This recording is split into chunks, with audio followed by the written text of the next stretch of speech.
সবাইকে আমি বলি পেঁপের বিষয়ে মানে গাছ লাগানোর জন্য আপনারা যখন দেখবেন গাছ লাগাবেন, গাছ যখন মানুষ হবে তখন বুঝবেন এই ধরনের গুটি ধরে তাহলে অবশ্যই ফল পাবেন।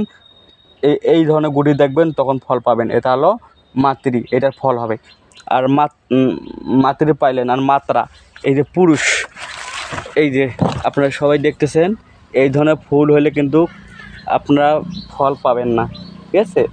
এই ধরনের ফুল হলে আপনার পেঁপে হবে না। আপনারা এটা 100% জানতে হবেন। যারা গাছ লাগান সবার বাড়িতে যদি থাকে এই ধরনের গাছ দেখলে কাটিয়ে ফেলাবেন, আবার নতুন করে লাগার চেষ্টা করবেন। এই ধরনের এই ধরনের গাছ হলে পেঁপে ধরবে না। এটা আমি 100% সবাইকে আমি বলে দিলাম, ঠিক আছে? আর আরেকটা কথা বলি, এই ধরনের এটা হলো মাতৃ। এই যে সবাই দেখবেন এইটা ধরনের ফল হবে। এই সবাই গুটিটা দেখাচ্ছেন, এই ধরনের গুটি হলে ফল হবে ইনশাল্লাহ।